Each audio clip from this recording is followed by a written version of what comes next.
एक बार फिर से स्वागत है आप सभी का स्टडी साला 2 को ओ के इस ऑफिशियल चैनल पर। आज जैसा कि आप लोग जान रहे हैं, संस्कृत की 2 क्लासेस हो चुकी हैं। तीसरी क्लास आज की होने वाली है, जिसमें हम वर्णमाला ही पढ़ेंगे। उस चैप्टर से आगे का पार्ट आज हम लोग पढ़ने वाले हैं। जो भी बच्चे अभी ये तीसरी ही क्लास देख रहे हैं, वो जाके पहली और दूसरी क्लास ज़रूर देखेंगे, तभी आपको समझ में आएगा। ज़्यादा समय ना लेते हुए क्लास को स्टार्ट करते हैं। आज हम पढ़ेंगे स्वर। स्वर पढ़ेंगे। तो स्वर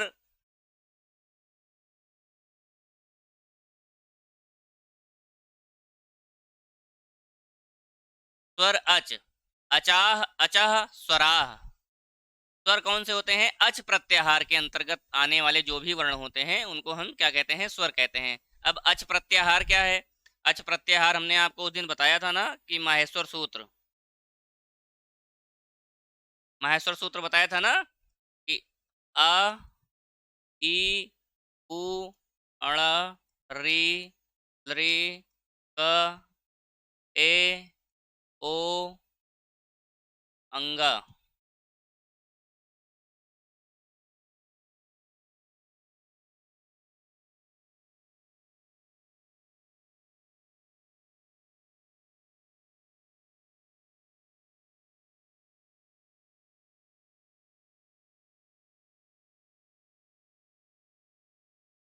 तो अच, आ से लेकर के चा तक, आ से लेकर के चा तक,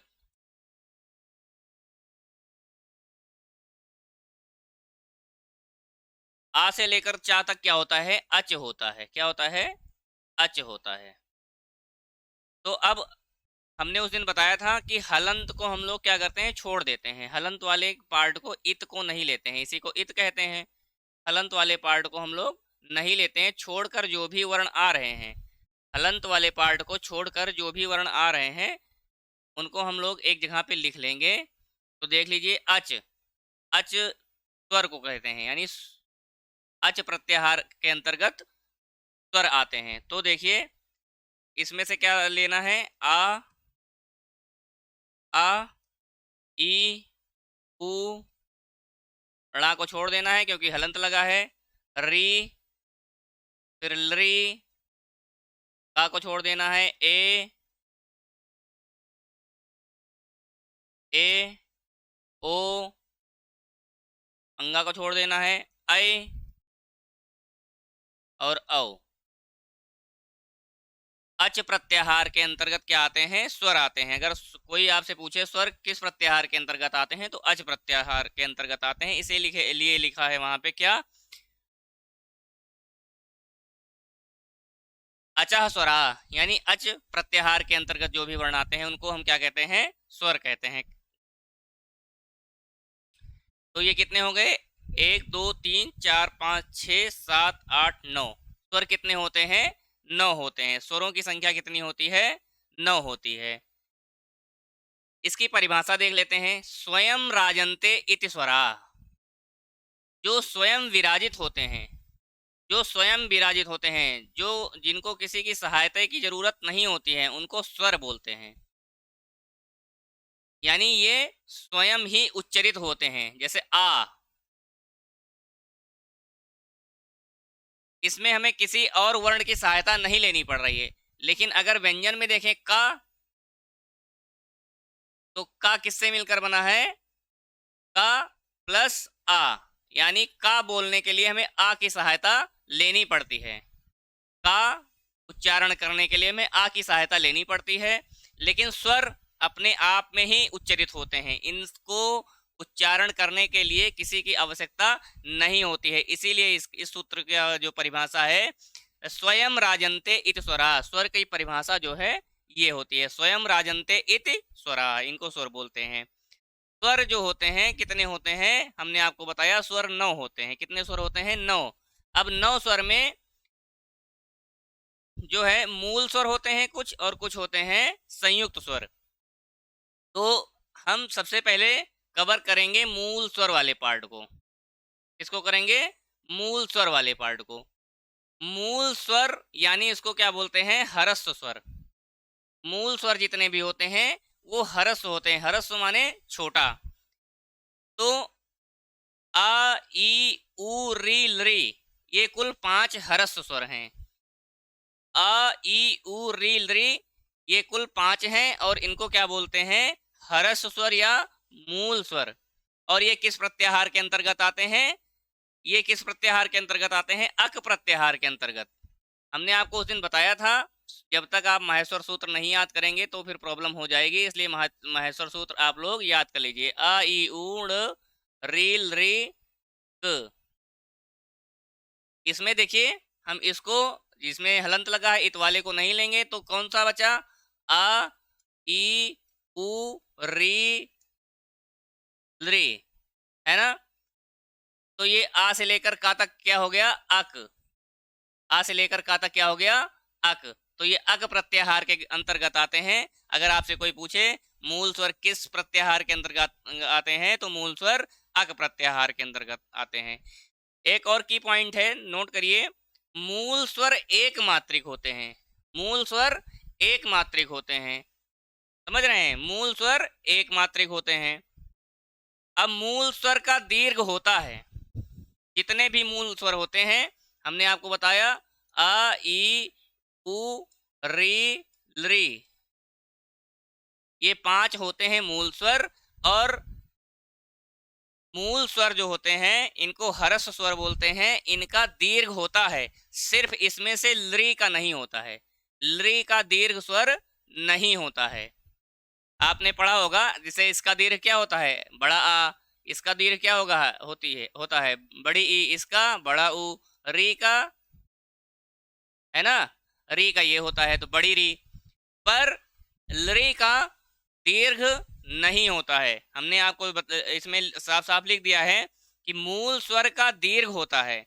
यानी ये जो है मूल स्वर, इनके दीर्घ होते हैं। दीर्घ हमने कहाँ लिख दिए हैं? यहाँ पे। बड़ा आ, बड़ी ई, बड़ा ऊ, बड़ी री। मूल स्वर का दीर्घ होता है।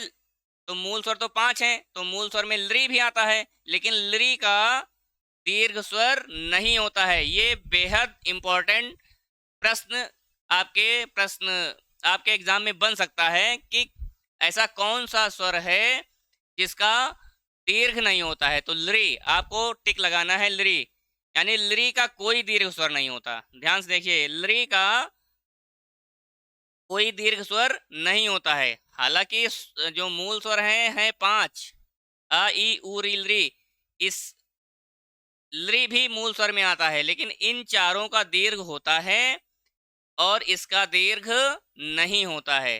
तो अगर आपसे पूछता है कि किस ह्रस्व स्वर या मूल स्वर का दीर्घ नहीं होता है, तो आपको तुरंत बताना है कि लरी का कोई दीर्घ स्वर नहीं होता है। समझ में आ गई बात?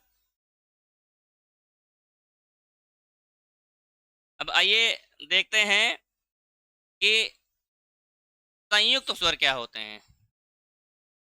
संयुक्त स्वर इनको बोलते हैं, इसी का अन्य नाम संधि स्वर है और इसी को संध्याक्षर भी कहते हैं। क्या कहते हैं? संध्याक्षर कहते हैं। तो ये संयुक्त स्वर इनको कहा जाता है। संयुक्त स्वर इनको कहा जाता है। तो ये कितने होते हैं? ये होते हैं 4। कितने होते हैं? 4। ए ओ ऐ औ। ये इनको संयुक्त क्यों कहा जाता है? जैसे ए है तो ये आ प्लस ई से मिलकर बनता है, इसीलिए इसको क्या बोलते हैं? संयुक्त आई आई आई। आ ई का जब बोलेंगे तो ए बनेगा। तो ये क्या हो गया? संयुक्त स्वर हो गए। तो 5 मूल स्वर हो गए और 4 संयुक्त स्वर हो गए। तो टोटल संख्या कितनी हो गई? 9। और अगर इनका प्रत्याहार पूछे कि ये किस प्रत्याहार के अंतर्गत आते हैं, तो ये एच प्रत्याहार के अंतर्गत आते हैं। एच प्रत्याहार इन द सेंस, यहां शुरू करेंगे ए ओंग, ए ओंग ऐ औच,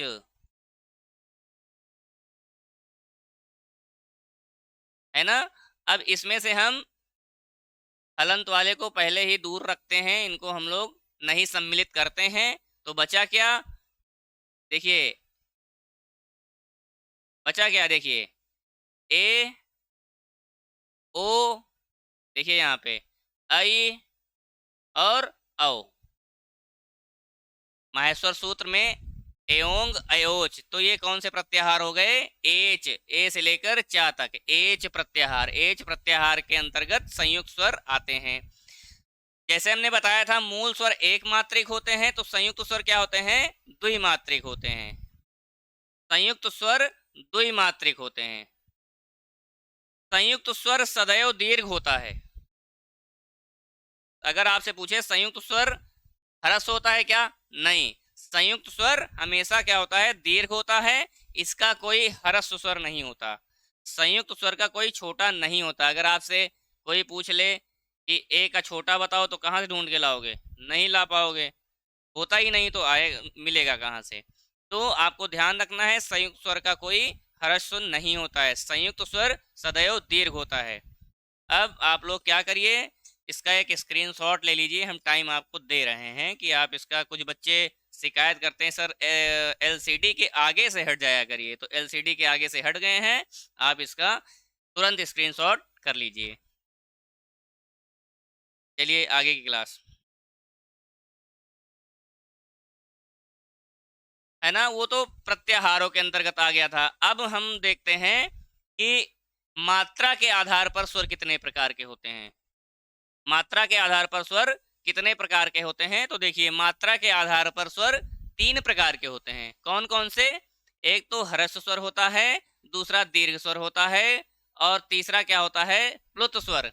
इसका आप लोगों ने नाम जरूर सुना होगा। तो ये क्या होते हैं? तो हमने आपको बताया कि ह्रस्व स्वर एक मात्रिक होते हैं, और ये हैं कौन कौन से? आ, ई, उ, री, है ना। और री इसमें छूट गया है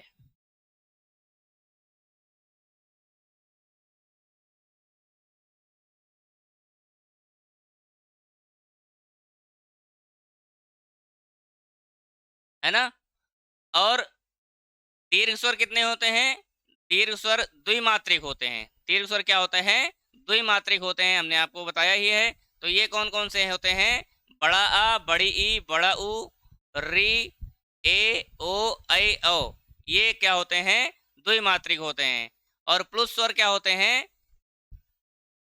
जैसे अ बोलने में कम समय लगा, लेकिन इसका दुगना बोलने में समय जो लगता है आ, तो ये इसलिए द्विमात्रिक हो गए, इसको दीर्घ स्वर कहा जाता है। और जिसमें उससे भी अधिक समय लगे उसको क्या बोलते हैं? प्लुत स्वर बोलते हैं। जैसे आ के आप 3 लगा दीजिए, आ के बाद ई के बाद 3 लगा दीजिए, है ना। इनका सिंबल क्या होता है? साइन क्या होता है? चिन्ह क्या होता है? 3 होता है ना। ये सब क्या हो गए? त्रिमात्रिक हो गए। हमने आपको बताया 3 जो है, इस चिन्ह को हम लोग क्या बोलते हैं? प्लुत स्वर का चिन्ह कहते हैं। प्लुत स्वर का क्या कहते हैं? चिन्ह। किसको? इसको, जो हिंदी में 3 की तरह बना होता है। और ये जो 3 होता है, ये तीसरी मात्रा का बोधक होता है। किसका होता है? तीसरी मात्रा का बोधक होता है। जैसे अ एक बार, और आ प्लस आ 2 बार। जब आपको 3 बार कहने की जरूरत पड़े, तो आ, तो ये हो जाएगा आ, है ना। तो जैसे आपने ओम, ओम सुना होगा ना, जब मंत्रोच्चार करते हैं तो ओम, इस हिसाब से इस उच्चारण करते हैं। और अगर किसी का नाम, जैसे अभी बहुत लोग देख रहे हो नाम रखते हैं, ओम रखते हैं। अभी बहुत बच्चों का नाम ओम हो मिलता है, ओम नारायण मिलता है। तो वहां पे हम इसको, तो हम वहां पे 3 नहीं लगाते, क्योंकि वहां हमको तुरंत कहना है ओम। और अगर ओम, अगर मंत्रोच्चार करना है, मंत्र पढ़ना है ना, तो क्या करते हैं? तब ऐसे करते हैं। तो इसको क्या बोलते हैं? ओम। तो यहाँ पे 3 गुना समय लग रहा है, इसलिए इसको क्या बोलते हैं? प्लुत स्वर बोलते हैं। हमने लिखा भी है, ओम प्लुत स्वर का उदाहरण होता है। और संबोधन में स्वर का प्रयोग, प्लुत स्वर का प्रयोग किया जाता है। संबोधन में क्या किया जाता है? प्लुत स्वर का प्रयोग किया जाता है। संबोधन, जैसे किसी को बुलाना है, हे अमित, है ना, तो हे, तो उसमें भी समय लग रहा है, इसलिए संबोधन में आपका प्लुत स्वर प्रयोग किया जाता है। तो समझ गए, ह्रस्व स्वर क्या होता है? एक मात्रिक होता है, और दीर्घ स्वर द्विमात्रिक होता है और प्लुत स्वर में 3 लगा दिया जाता है और ये तीसरी मात्रा का बोधक होता है। इसका भी आप लोग स्क्रीनशॉट तुरंत ले लीजिए।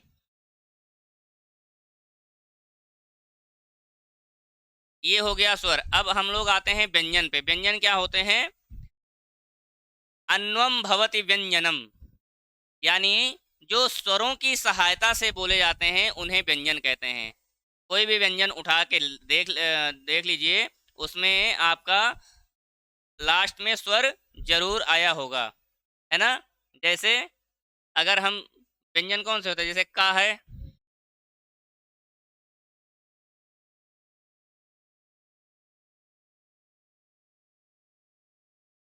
जैसे का या खा है, का है, खा है ना। तो का कैसे, का में क्या मिला है? का प्लस आ। खा है तो क्या मिला है? खा प्लस आ। खा है तो खा प्लस आ। आप उच्चारण करिए ना, का, देखिए आ रहा है, खा आ रहा है, तो यानी जो स्वरों की सहायता से बोले जाते हैं उन्हें हम क्या कहते हैं? उन्हें हम व्यंजन कहते हैं, है ना। और व्यंजन को हम हल कहते हैं। हल क्या होता है? हैवरट से शुरू होकर के, हैवरट जो माहेश्वर सूत्र में हैवरट है, हैवरट के हा से शुरू होके और हल के ला तक, इसको बोलते हैं हल। तो हल प्रत्याहार के अंतर्गत आपसे पूछे व्यंजन किस प्रत्याहार के अंतर्गत आते हैं, तो हल प्रत्याहार के अंतर्गत सारे व्यंजन आ जाते हैं। यानी सूत्र हैवरट से शुरू होता है और सूत्र हल पर जाकर के ये खत्म हो जाता है ना। तो ये सूत्र हल क्या है? आपने पढ़ा होगा ना, हैवरट,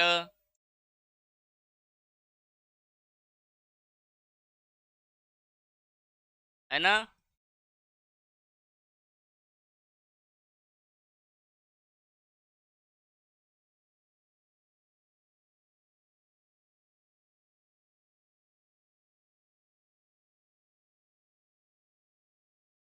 यमंगणम,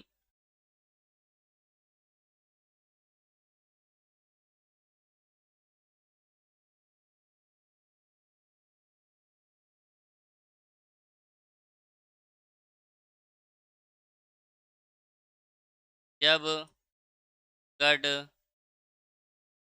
दस,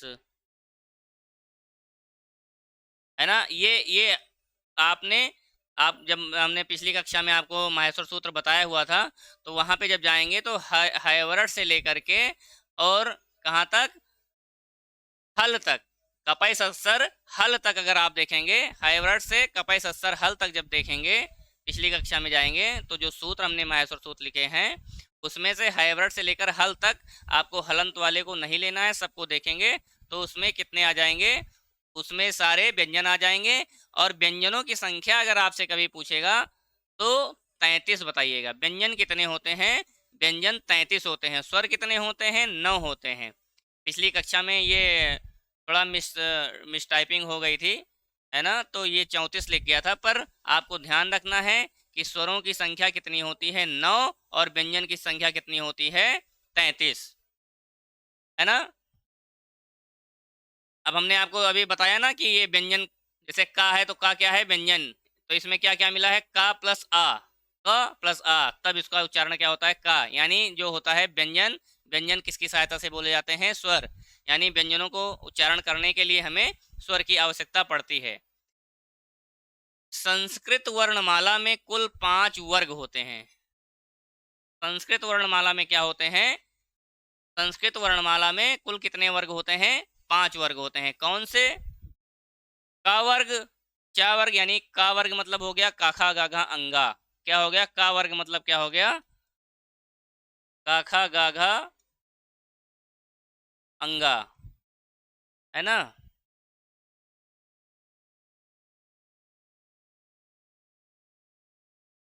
और चा वर्ग मतलब क्या हो गया? जा छा जा झा इया, है ना।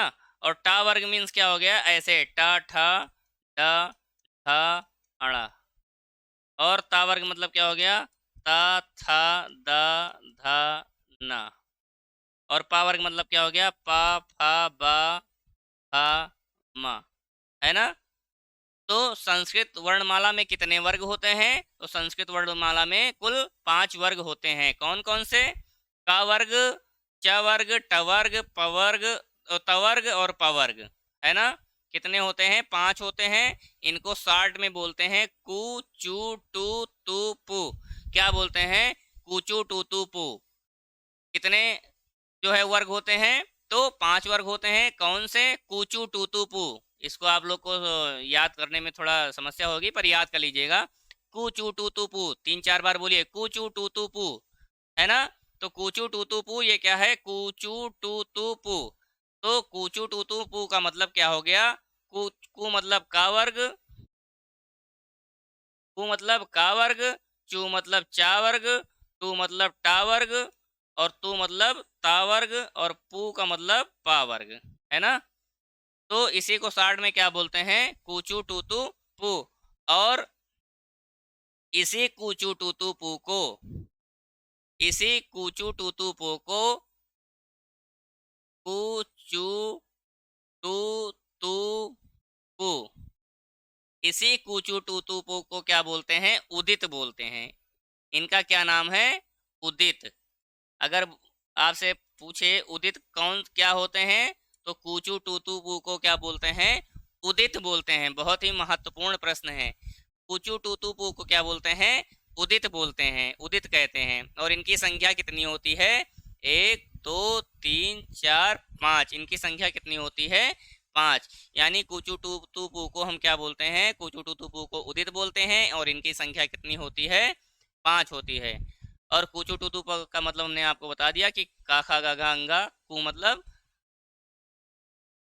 ने बताया, कूचू टू तू पू। कू मतलब का वर्ग, और का वर्ग मतलब का खा गा घा अंगा, है ना। और ऐसे इसका मतलब चा वर्ग, इसका चाचा जाजा इया टा वर्ग, टाठा डाणा ता वर्ग, तथा तथा ना पा वर्ग, पाफा पाभा माँ।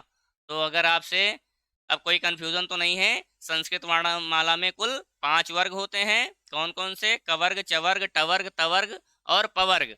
तो इसको क्या बोलते हैं, कूचू टूतू पू बोलते हैं। और कूचू टूतू पू को हम, इनकी संख्या 5 है, और इनको क्या बोलते हैं, उदित बोलते हैं। कूचू टूतू पू को उदित बोलते हैं। तो आप लोग इसका भी स्क्रीनशॉट एक ले लीजिए, और बाद में आप लोग अपना नोट्स बना लीजिएगा, स्क्रीनशॉट ले लीजिए।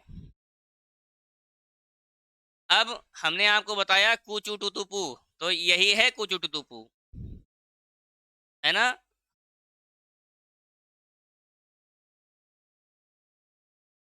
पू यानी कवर्ग, थोड़ा छोटा लिख रहे हैं, देख लीजिए।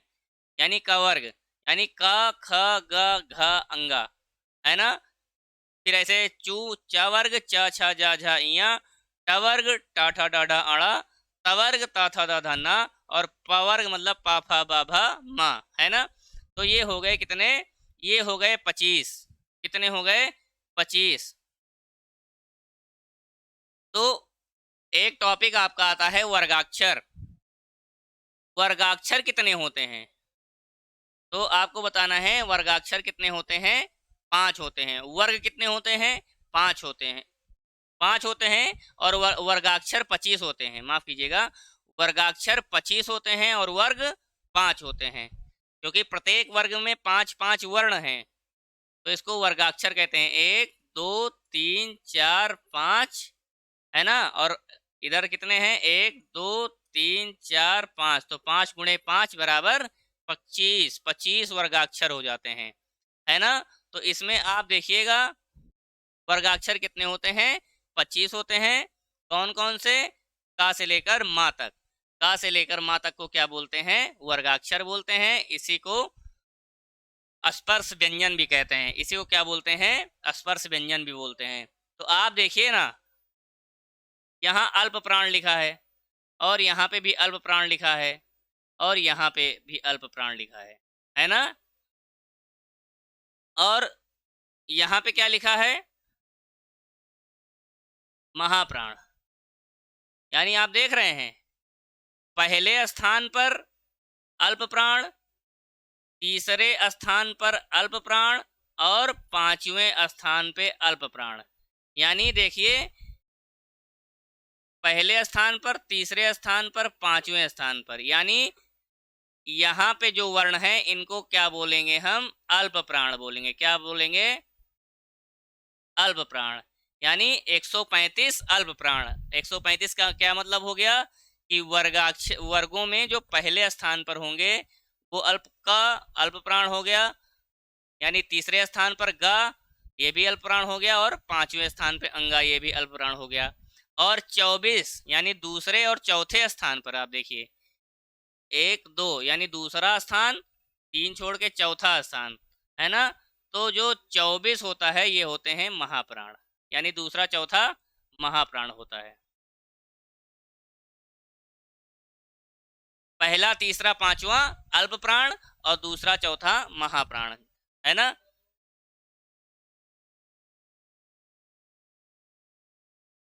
तो अल्प प्राण अगर आपसे कोई पूछ लेगा कि गा, गा क्या है, तो गा अल्प प्राण है ना? ऐसे गा अल्प प्राण हो गया, जा अल्प प्राण हो गया, है ना? ड, द, ये सारे क्या हो गए? अल्प प्राण, क्योंकि ये तीसरे स्थान पर आ रहे हैं।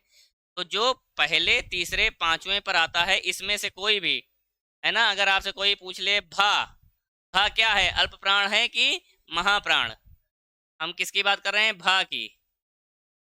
तो भा क्या है? भा कहाँ है? भा पाफा भा वाले में है, तो ये किस स्थान पर है? 1 2 3 4, चौथे स्थान पे आ गया ना। ये कौन से स्थान पे आ गया? चौथे स्थान पे आ गया। तो चौथे स्थान पे जो भी आएगा तो महाप्राण, क्योंकि दूसरा चौथा क्या है? महाप्राण होता है। तो दूसरा स्थान पे और चौथे स्थान पे महाप्राण होता है। याद कर लेना है कोड में आपको, 135 अल्प प्राण, 24 महाप्राण, है ना? अब हम देखते हैं, पढ़ लिए हम लोग वर्गाक्षर। वर्गाक्षर कितने होते हैं? 25। प्रत्येक वर्ग में 5 होते हैं, है ना? और वर्ग होते हैं 5, तो 5 गुणे 5 बराबर हो गया 25। तो 25 वर्गाक्षर होते हैं। इनको का से लेकर माँ तक ये का से लेकर माँ तक होते हैं। अब आता है स्पर्श व्यंजन। यहाँ पे व्यंजन लिख लीजिएगा आप लोग। स्पर्श व्यंजन क्या हो गया? ये स्पर्श व्यंजन। अब स्पर्श व्यंजन क्या होता है? लिखा है कादयो मावशाना स्पर्शा, यानी का प्लस आदयो मतलब आदि, ठीक है, और माँ और अवसाना मतलब जिसके शुरुआत में, यानी का से लेकर, यानी शुरुआत में का हो और समाप्ति कहाँ पर हो? माँ।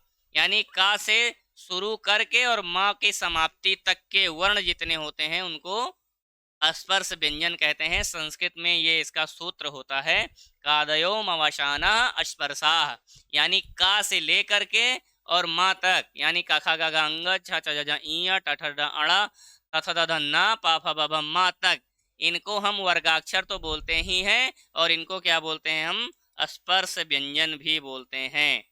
तो स्पर्श व्यंजनों की संख्या कितनी होती है? तो 25 होती है। स्पर्श व्यंजन की संख्या कितनी होती है? 25 होती है। स्पर्श व्यंजन 25 होते हैं, और ये का से लेकर माँ तक होते हैं। का से माँ तक के वर्ण जो होते हैं वो स्पर्श व्यंजन कहलाते हैं। तो स्पर्श व्यंजन आप लोग समझ गए, वर्गाक्षर समझ गए, अल्प प्राण महाप्राण समझ गए। अब हम आते हैं कि अंतस्थ व्यंजन किसे कहते हैं। स्पर्श व्यंजन हमने बता दिया ना, का से लेकर माँ तक। का से लेकर माँ तक के जितने भी वर्ण आते हैं, इसमें 25 वर्ण आते हैं। यही जो लिखा हुआ है यहाँ से यहाँ तक, ये सब क्या है? ये सब हैं स्पर्श व्यंजन, पूरे के पूरे। ये क्या है? स्पर्श व्यंजन, है ना? ये जो बॉक्स में हमने कर दिया है, सारे वर्ण कौन से हैं? स्पर्श व्यंजन। अगर आपसे पूछे धा क्या है, तो स्पर्श व्यंजन है। अगर अल्प प्राण महाप्राण में से पूछेगा तो धा क्या है? महाप्राण है। अब हम आइए आपको बताते हैं अंतस्थ व्यंजन कौन से होते हैं। तो यणो अंतस्थता, यण प्रत्याहार के अंतर्गत जो आते हैं वो क्या होते हैं, वो अंतस्थ व्यंजन होते हैं। तो यण प्रत्याहार जाके आप पहली वाली वीडियो में देखिए, दूसरी वीडियो में देखिएगा तो हमने यण आपको बताया है। तो यण प्रत्याहार यानी या, वा, रा, ला, ये चार क्या होते हैं, अंतस्थ व्यंजन होते हैं। यणो अंतस्थता यानी या, वा, रा, ला, ये क्या है, हमारे अंतस्थ व्यंजन है। का से लेकर माँ तक स्पर्श व्यंजन हो गए, और या, वा, रा, ला, ये क्या हो गया, आपका अंतस्थ व्यंजन हो गया। शल ऊष्माणः, सल प्रत्याहार के अंतर्गत, शल प्रत्याहार के अंतर्गत जो भी वर्ण आते हैं उसको क्या बोलते हैं, ऊष्म व्यंजन बोलते हैं, है ना। ये अंतस्थ व्यंजन हो गया या, वा, रा, ला, और ऊष्म व्यंजन क्या हो गया, सा, सा, सा, ह, है ना। यानी तालव्य सा, मूर्धन्य सा, सा और हा, है ना। तो ये चार क्या हो गए, इनको क्या बोलते हैं, ऊष्म व्यंजन बोलते हैं। क्या बोलते हैं, ऊष्म व्यंजन बोलते हैं। तो हमने व्यंजन कौन से पढ़े, स्पर्श व्यंजन का से माँ तक, और अंतस्थ व्यंजन या, वा, रा, ला, और ऊष्म व्यंजन सा, सा, हा, है ना। तो स्पर्श व्यंजन 25, अंतस्थ व्यंजन 4 और ऊष्म व्यंजन 4, तो इनकी संख्या टोटल कितनी हो गई, 33, है ना। इनकी संख्या कितनी हो गई, 33 हो गई।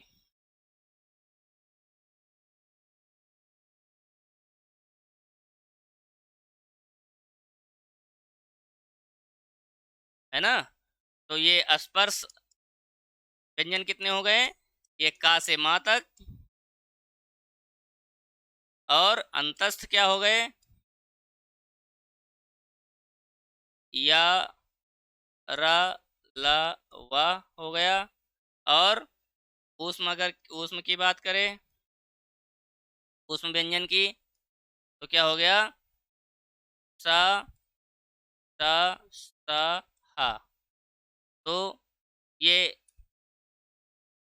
ध्यान से पढ़ लीजिएगा, एक प्रश्न रहता है, स्पर्श व्यंजन का से माँ तक, अंतस्थ या, वा, रा, ला, और ऊष्म व्यंजन सा, सा, हा।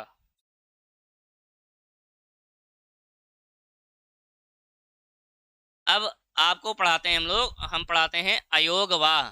अयोगवाह क्या होते हैं, योग, जिनका वर्णमाला में योग होता है वो योगवाह हैं, और जिनका वर्णमाला में योग ना हो, यानी जो अभी आपने पढ़ा माहेश्वर सूत्र में देखेंगे आप लोग, तो इनका योग है ही नहीं है। किसका, अनुस्वार का, विसर्ग का, जीवामूल्य का, और उपदमानीय, है ना। जो वर्णमाला में योग ना हो, जैसे कौन कौन से, अनुस्वार, विसर्ग, जीवामूल्य, उपदमानीय, वर्णमाला तथा माहेश्वर सूत्र में ना पढ़े जाने के कारण ये अयोगवाह कहलाए, है ना। ना तो इनकी माहेश्वर सूत्र में इनका कहीं भी प्रयोग नहीं हुआ है, इसलिए इनको अयोगवाह कहा जाता है। यानी इनको अयोग मतलब जोड़ा नहीं गया, इनको माहेश्वर सूत्र में नहीं लिया गया, ये इसलिए क्या हो गए, अयोगवाह हो गए, है ना।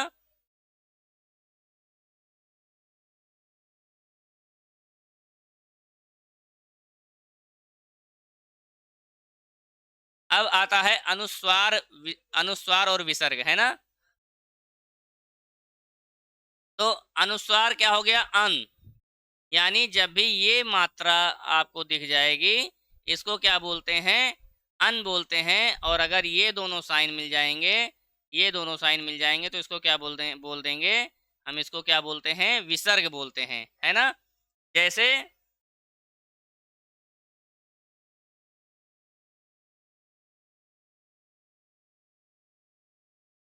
ये, जैसे देखिए रामम में, देखिए इसको क्या बोलते हैं, इस बिंदी को बोलेंगे हम अनुस्वार। देखिए सब में, श्यामम में, ग्रामम में, मोहनम में, हरिम में, ये क्या हो गए, अनुस्वार हो गए। और अगर देखिए विसर्ग की बात की जाए, तो देखिए ग्रामः, इनका उच्चारण करते समय ह लगा देते हैं, श्यामः, मोहनः, ये देखिए हरि। तो ये क्या होता है, अनुस्वार और विसर्ग आप समझ गए, एक ऊपर एक बिंदी, तो वो क्या होता है, अनुस्वार होता है, और उसका हम म उच्चारण करते हैं, जैसे मोहनम और ग्रामम, इसका उच्चारण से करते हैं, म से। और ये जो विसर्ग होता है इसका उच्चारण हम क्या करते हैं, ह करते हैं, ग्रामः श्यामः मोहना, है ना। अब उसके बाद जिह्वा मूलीय आते हैं, है ना। यहाँ पे एक हेडिंग आप लोग, जैसे यहाँ पे अनुस्वार विसर्ग लिखा है तो यहाँ पे आपको लिखना है जिह्वा मूलीय, है ना। एक हेडिंग बना लेना है, जिह्वा मूलीय। जिह्वा मूलीय क्या होते हैं,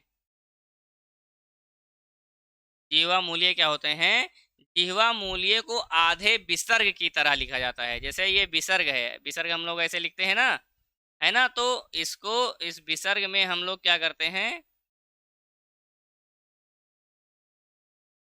विसर्ग देखिए, ये विसर्ग हो गया, पर जीवा मूल्य को हम लोग आधे विसर्ग की तरह लिखते हैं, यानी इतने पार्ट को काट देते हैं, इधर ऊपर काट देते हैं।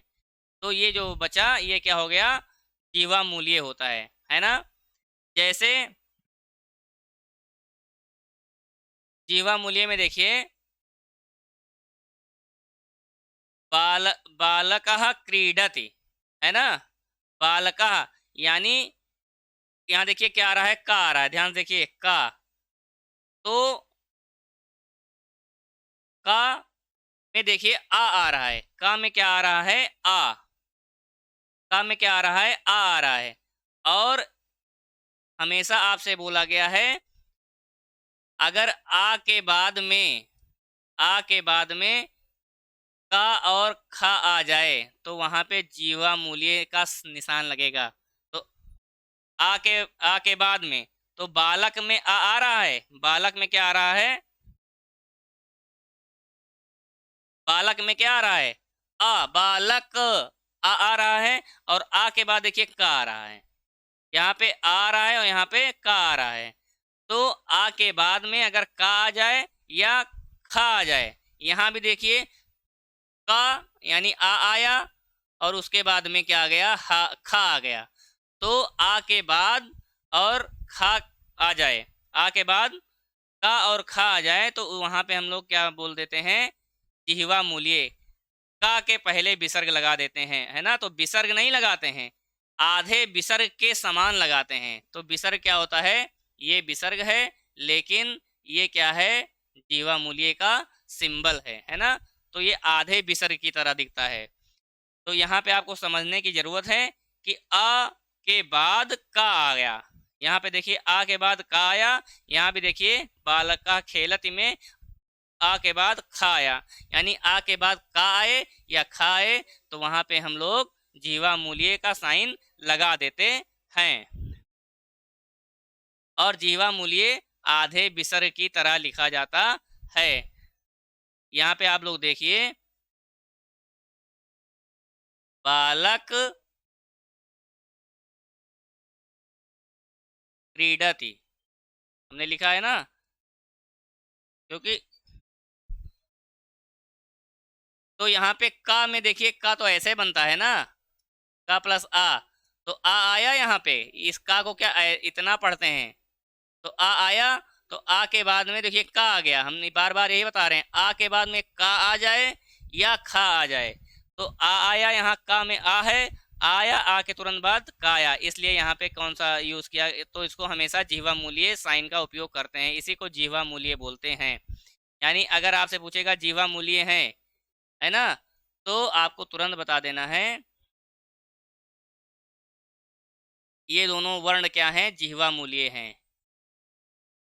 यानी आ के बाद में का आ जाए और आ के बाद में खा जाए तो ये जीवा मूल्य। तो जीवा मूल्य कौन से हो गए, का और खा, ये जीवा मूल्य हो गए। अब यहाँ भी देखिए वही है, खाया है कि नहीं, का में आ आता है, आ के बाद देखिए खा आ गया है। तो आ और खा के बाद में आने की वजह से ही यहाँ पे हम लोग क्या लिख दिए हैं, जीवा मूल्य का साइन लगा दिए हैं। तो ये हो गया जीवा मूल्य। अब आते हैं उपद मानिए। उपद मानिए क्या होता है, जैसे आ के बाद वहां पे का खा आता था तो हम लोग जीवा मूल्य बोलते थे।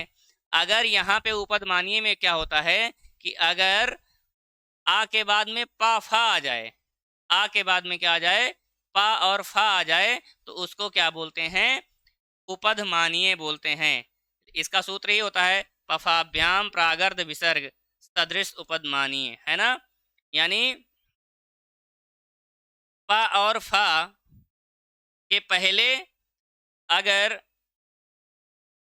आ के बाद अगर पा और फा आ जाए, है ना, तो उसको क्या बोलते हैं, उपधमानीय बोलते हैं। यानी देखिए यहाँ पे पा, ये क्या हो गया, पदमानीय हो गया, और ये क्या हो गया, ये भी क्या हो गया, उपधमानीय हो गया। अगर आपसे जीवा मूल्य पूछेगा तो ये, और उपधमानीय पूछेगा तो ये, है ना, ये हो जाएगा। अब जैसे वृक्ष पतति, है ना, वृक्षा पतति, तो यहाँ पे छ में क्या आता है, आ। यहाँ पे हम देखिए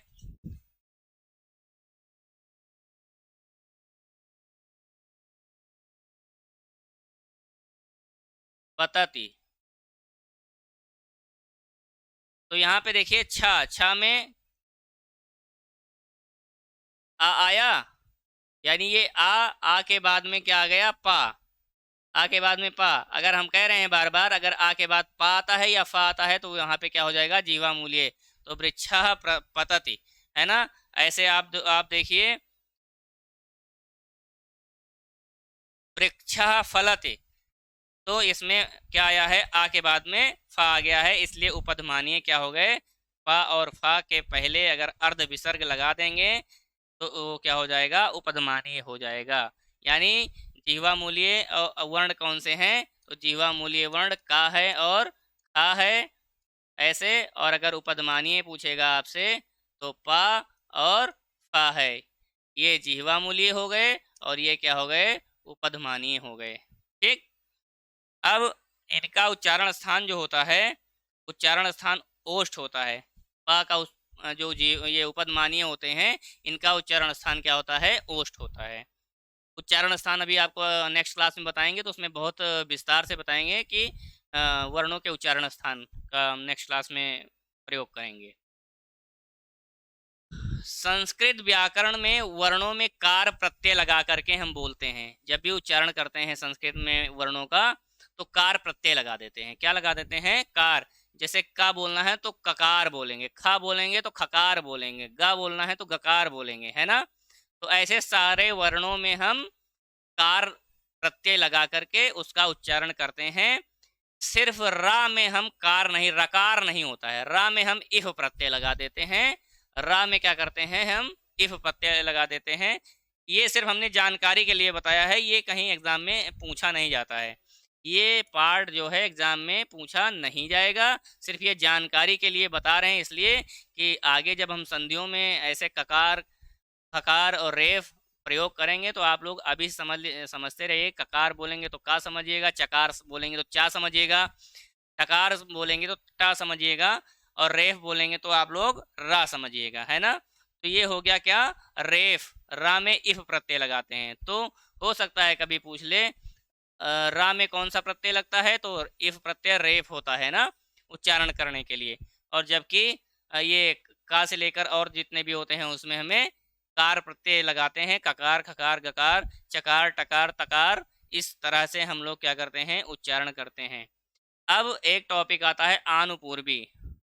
आनुपूर्वी क्या होता है, आनुपूर्वी क्या होता है, किसी भी शब्द में वर्ण जिस क्रम से बैठते हैं उस क्रम का नाम आनुपूर्वी होता है ना। जैसे आप लोग वर्ण विन्यास जरूर पढ़ते होंगे, वर्ण विन्यास। तो जैसे राम, अगर आपसे पूछे राम तो क्या आया है,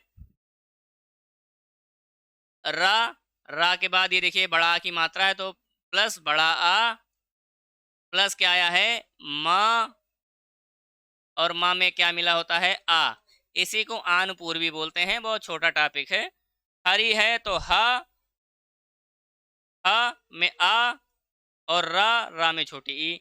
बालक में है बा, उसके बाद बड़ा आ का मात्रा है, फिर ला है, फिर ला में आ छिपा है तो आ है, का है, का में आ छिपा है तो आ है।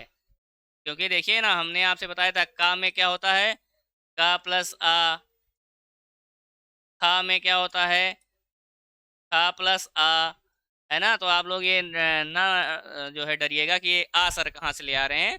तो जो भी वर्ण है, ला है, का है, टा है, सब में आ छिपा हुआ है। जो भी व्यंजन है उसमें आ छिपा होता है। जैसे रा बोलेंगे तो रा में भी आ है ना। तो इसलिए यहाँ पे इसको क्या नाम दे दिया गया है, आनुपूर्वी। तो आनुपूर्वी में हम सिर्फ यही करेंगे कि वर्ण का विन्यास कर देंगे कि वर्ण कैसे टूटते हैं, इसी को हम क्या बोलते हैं, आनुपूर्वी बोलते हैं। अगर बालक है तो बालक में देखिए सबसे पहले बा आया है, फिर इस पे बड़ा आ की मात्रा लगी है, फिर ला आया है, ला में हमने बताया हमेशा आ छिपा होता है, आ आया है, फिर का आया है, का में भी आ छिपा होता है तो आ आया है। तो ये हो गया क्या, बालक। ये आपका आनुपूर्वी या वर्ण विन्यास। अब आपका आ गया, अब हम जो टॉपिक पढ़े हैं उसी में से प्रश्न कर लेते हैं, है ना। तो निम्न में स्वर किस प्रत्याहार के अंतर्गत आते हैं। स्वर तो हमने आपको पहले ही बताया था, अचह स्वराः, यानी अच प्रत्याहार के अंतर्गत क्या आते हैं, स्वर आते हैं। तो स्वर किस प्रत्याहार के अंतर्गत आते हैं, अच, है ना। नेक्स्ट क्वेश्चन लेते हैं, उदित की संख्या कितनी होती है। उदित की संख्या कितनी होती है। तो उदित की संख्या एक नहीं होती, दो भी नहीं होती, तीन भी नहीं होती, चार भी नहीं होती और पांच होती है। कौन कौन से उदित, कौन कौन से बताए थे हमने। उदित हमने बताया था कु चू टू तू पू, क्या, कु चू टू तू पू। तो कितने होंगे गिनिए, कु चू टू तू पू, एक दो तीन चार पाँच, यानी उदित की संख्या पांच होती है। कु चू टू तू पू को ही क्या बोलते हैं, उदित बोलते हैं। नेक्स्ट, निम्न में से ऊष्म व्यंजन कौन से हैं। ऊष्म व्यंजन हमने बताया था ना, चल ऊष्माणा। तो ये सा सा हा क्या है, ऊष्म व्यंजन है, ये बहुत ही इंपॉर्टेंट है। या वा राला क्या है, ये तो आपका अंतस्थ है।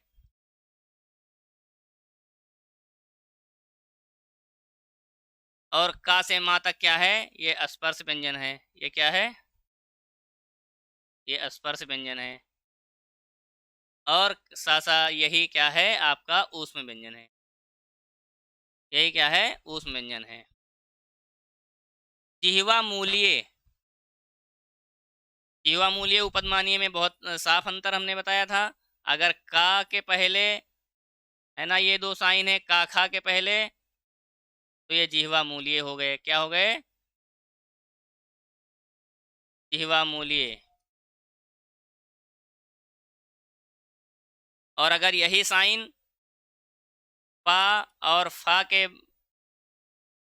पहले रहेंगे तो इसको क्या बोलेंगे, उपदमानी, है ना। इसको क्या बोल देते हैं, तो जिह्वा मूल्य कौन सा है, का के पहले अगर ये वाला साइन आ गया तो क्या होगा, जिह्वा मूल्य हो जाएगा। ये अनुस्वार वाला है, ये विसर्ग वाला है ना। नेक्स्ट क्वेश्चन, वर्गाक्षर कितने होते हैं। वर्गाक्षर, देखिए वर्ग और वर्गाक्षर में अंतर है। अगर जब भी आपसे वर्ग पूछेगा तो वर्ग पांच होते हैं, अगर वर्गाक्षर पूछेगा तो वर्गाक्षर कितने होते हैं, 25 होते हैं। वर्गाक्षर कितने होते हैं, 25 होते हैं। तो ये राइट आंसर 25 हो जाएगा। 33 क्या है, ये व्यंजनों की संख्या है। 33 क्या है, व्यंजनों की संख्या है। यानी टोटल कितने होते हैं, व्यंजन कितने होते हैं, 33 होते हैं। और 9 क्या है, ये टोटल स्वर की संख्या है, ये स्वरों की संख्या है ना। और व्यंजन ये वर्गाक्षर अगर पूछा जाएगा तो 25 होते हैं। नेक्स्ट क्वेश्चन, स्पर्श व्यंजन क्या है। स्पर्श हमने आपको साफ साफ बताया है, का से लेकर मा तक। का से लेकर मा तक के वर्णों को हम क्या बोलते हैं, स्पर्श व्यंजन बोलते हैं। फिर मूल स्वर होते हैं, एक मात्रिक कि द्विमात्रिक कि त्रिमात्रिक कि उपरोक्त में से कोई नहीं।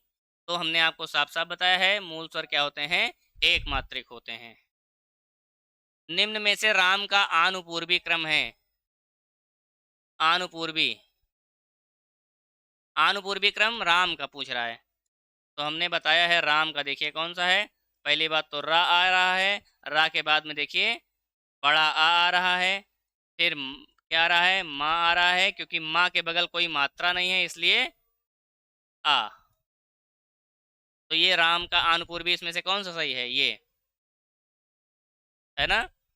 अब नेक्स्ट क्वेश्चन, किस स्वर का दीर्घ नहीं होता, वेरी इंपॉर्टेंट क्वेश्चन है ये वेरी इंपॉर्टेंट है। किस स्वर का दीर्घ नहीं होता, तो लरी का क्या होता है, दीर्घ नहीं होता है। स्वर सभी स्वरों का दीर्घ होता है, सिर्फ लरी एक ऐसा स्वर है जिसका दीर्घ नहीं होता है। संयुक्त स्वर होते हैं, संयुक्त स्वर क्या होते हैं, द्विमात्रिक होते हैं कि दीर्घ होते हैं, कि द्विमात्रिक दीर्घ दोनों होते हैं, या इनमें से कोई नहीं। तो इसमें से ऑप्शन सही होगा पहला व दूसरा दोनों। यानी संयुक्त स्वर क्या होते हैं, द्विमात्रिक भी होते हैं और दीर्घ भी होते हैं। क्या होते हैं, द्विमात्रिक भी होते हैं, दीर्घ भी होते हैं, है ना।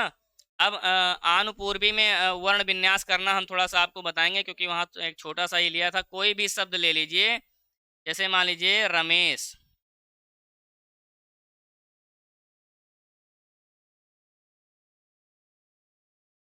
जैसे वहाँ पे लिखा था बालक, ठीक। तो बालक में सबसे पहले आपको ये देखना है बा, बा आया है। उसके बाद तुरंत बा के बाद ये देखना है कोई मात्रा तो नहीं लगी है। अगर मात्रा लगी है तो किसकी मात्रा लगी है, तो यहाँ पे आप देखिए बड़ा आ की मात्रा लगी है, तो तुरंत बड़ा आ लिख दीजिए। और अगर मात्रा नहीं लगी है तो छोटा आ ले लेते हैं। अब ला देखिए, ला में कोई मात्रा है, तो ला में कोई मात्रा नहीं लगी है, तो इसको ला लेंगे और हलंत लगा देते हैं। ला में कोई मात्रा लगी है नहीं, तो इस पे आ ले लेते हैं। फिर का पे कोई मात्रा है नहीं है, तो का लिखेंगे और इसके बाद आ लिख लेंगे। एक दिन हम इस पर क्योंकि क्लास हमारी बड़ी होती जा रही है, तो हम एक दिन आनुपूर्वी पे वर्ण विन्यास पे एक क्लास ले लेंगे। आप लोग को वर्ण विन्यास करना हम बता देंगे, कैसे वर्ण विन्यास किया जाता है। तो बहुत बहुत धन्यवाद आप सभी का। आज की क्लास में बस इतना ही। अगली क्लास में हम आपको पढ़ाएंगे वर्णों के उच्चारण स्थान। पहली, दूसरी, तीसरी तीनों वीडियो देखिएगा। अगर उसमें कोई डाउट होता है तो आप लोग कमेंट बॉक्स में कमेंट करिएगा। अगर क्लास अच्छी लगी हो तो लाइक कर दीजिएगा, शेयर कर दीजिएगा, सब्सक्राइब कर दीजिएगा। आपका बहुत बहुत धन्यवाद। हम लोग को मोटिवेशन मिलता है आपके लाइक और कमेंट से। अगर क्लास अच्छी लगी होगी तो प्यारा सा सुंदर सा कमेंट करिएगा ज़रूर। धन्यवाद आप सभी का।